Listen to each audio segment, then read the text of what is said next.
magpupunla na lang kami. Ayan, naglilinis na ng nag-aayos na ng pasig ang partner ko.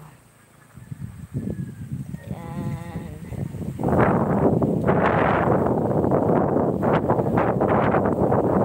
madaming bagyo. Ayan, tapos na ang tapos na rotor. Madami na bagyo darating, 4 daw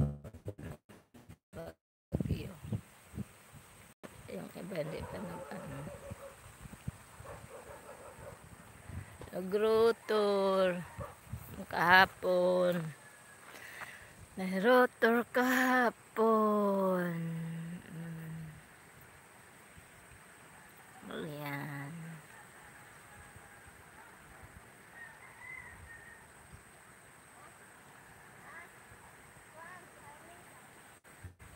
Ornida.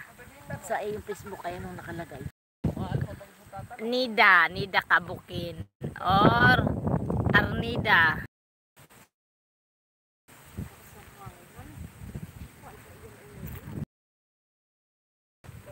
Ano daw, 4 daw na bagyo ang papasok daw ngayon?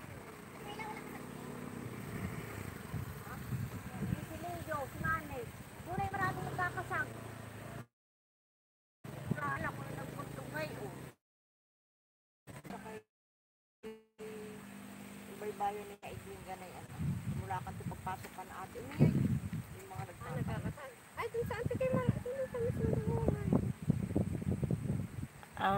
ay doon ay manlalaki ba ang kasal saan sa may Sirales daan doon kaya dito sa mga ate magkano doon nakita dati lang ang hindi pansinan yung mga kalagtigas na buhay 120 lang ay nakuha na ko sa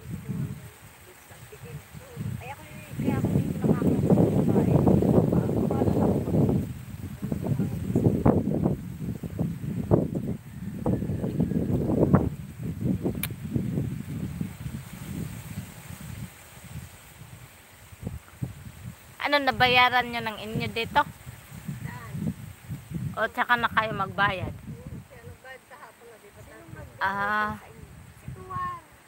Parang Edmond. Ba't maganda ang pagkakarotor dito? Ay, walang tubig pa kahapoy.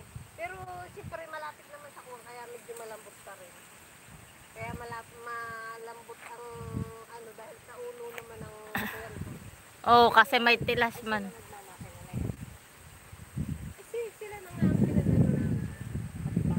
Sila lahat, pati harvester.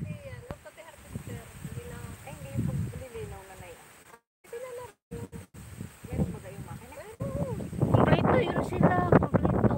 Dalawa ang rotor nila daw ay. Nasaan na baga daw ang ating harvester dito? At saka makina.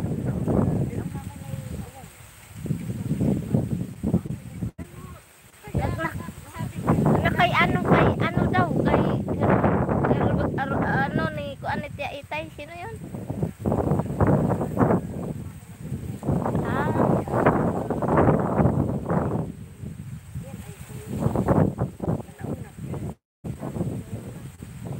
Makina ba talaga yun ng barangay o bigay ng mayor ganyan, bigay ng sa barangay?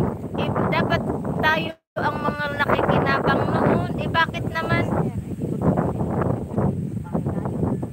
Wala pa lang ng superma. Hindi dito makaka-harvester. Dahil ginamit lang. Bakit baga yung harvester na yun, dapat isang order nila sa barangay. Naroon na. Pinakakuha na yung Pangulo ay si Aris. Ay si Kuwan lang. Si baga wala ang nagpapayata ng pinag-harvester.